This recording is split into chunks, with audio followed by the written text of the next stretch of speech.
Hello, and welcome to Day by Day True Crime Stories, the podcast where we delve into a different crime or justice milestone from this day in history. I'm your host, Kona Gallagher, and today is February 3rd.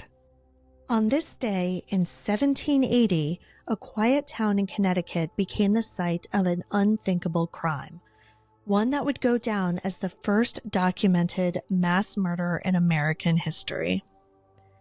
Barnett Davenport, a former Revolutionary War soldier, committed an act so brutal that it shook early America to its core. This was a time when small, close-knit communities relied on trust and neighborhood kindness.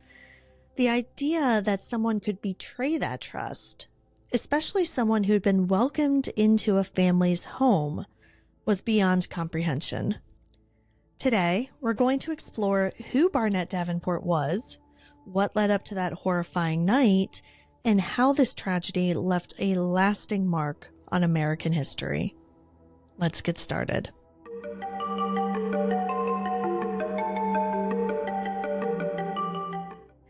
It would be easy to say that Barnett Davenport wasn't the kind of person that most would suspect of committing such a horrific crime, but maybe he actually was. Born in 1760 in Roxbury, Connecticut, Davenport had a reputation for being troubled. Even as a young boy, neighbors noticed his quick temper, his tendency to lash out, and the way trouble always seemed to follow him. At 16, he joined the Continental Army to fight in the Revolutionary War. But rather than finding purpose, the war only hardened him further. The brutality he witnessed on the battlefield changed him, as it did for many young men of his time.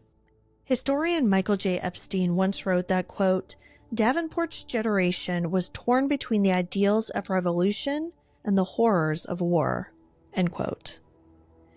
Davenport, it seemed, carried those horrors home with him. After the war, he drifted from town to town, picking up odd jobs, but never settling anywhere.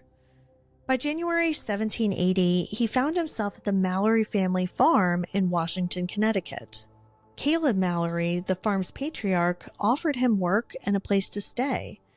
It was a kind gesture that would end up costing him everything. The Mallorys were everything that Davenport wasn't: stable, hardworking, and deeply connected to their community. Caleb Mallory was a well-respected miller and farmer who was known for his generosity and his kindness. He lived with his wife Jane and their 3 grandchildren, including a 9-year-old girl named Charlotte. The family welcomed Davenport into their home and treated him like a member of their own family. He worked alongside Caleb, he shared meals with the entire family, and for a short while, it seemed as though he had found a place where he finally belonged. But underneath it all, Davenport was harboring resentment. Whether it was jealousy, greed, or something much darker, his thoughts turned violent. And on the night of February 3rd, 1780, these thoughts turned into actions. It was a bitterly cold winter night when Davenport decided to act. At first, his plan was just to rob the family. But once he set his plan into motion, it escalated into something far, far worse. Davenport started by setting fire to the Mallory home, knowing that the flames would drive the family outside. As they rushed out in their confusion, he attacked. Davenport bludgeoned Caleb and Jane Mallory to death with a club before turning his rage on their 3 grandchildren.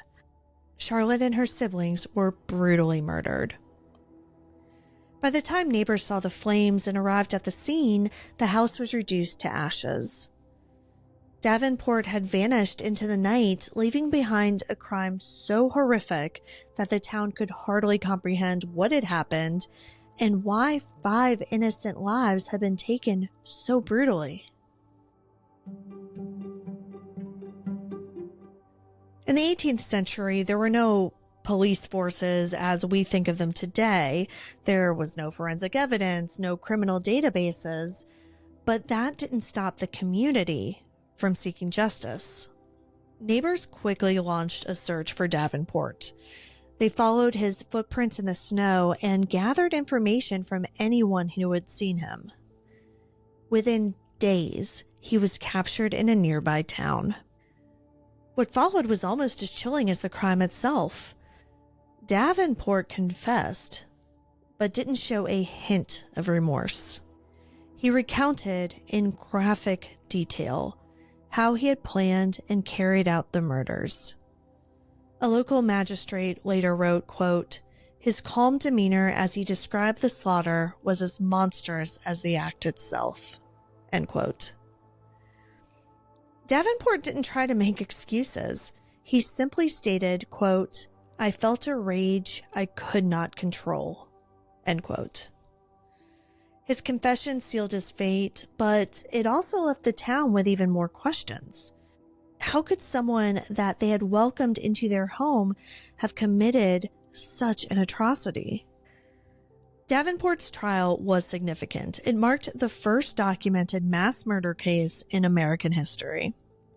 The evidence was overwhelming, and his confession left no doubt about his guilt. The trial was swift, and the courtroom was packed with people from nearby towns, all seeking justice for the Mallory family. A local newspaper described the atmosphere as, quote, "a community united in grief and fury, demanding justice for the innocent," end quote. When it was over, Davenport was found guilty on all counts of murder.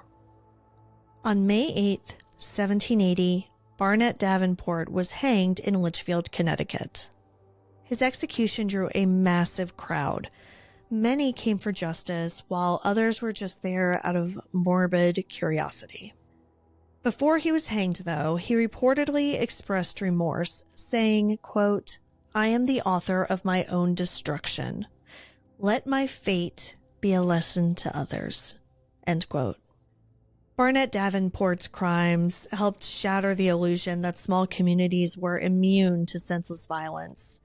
It forced early America to confront the reality that even in tight-knit towns, evil could be hiding in plain sight. Historian Dr. Sarah Nilsson put it simply, saying, quote, "Davenport's crime revealed the fragility of trust in these fledgling towns and the vulnerabilities of a society still finding its footing," end quote. The deaths of the Mallory family left a lasting scar on Washington, Connecticut. In the years that followed, the town mourned not just their loss, but the loss of their sense of security. Davenport's crime became a cautionary tale, which has been recounted in sermons and legal writings for years afterwards. Though justice was served with Barnett Davenport's execution, the horror of his crime left a lasting legacy. As the first documented mass murder in American history, his actions remind us of how far human depravity can go. Thank you for joining me on today's episode of Day by Day True Crime Stories. If you found this story compelling, please subscribe, rate, and review us on your favorite podcast platform. And be sure to join me again tomorrow as we explore another significant event in true crime history. Until then, stay safe. And remember that behind every headline is a life worth remembering. Day by Day, True Crime Stories is a Little Monster production. Hey, you can do it!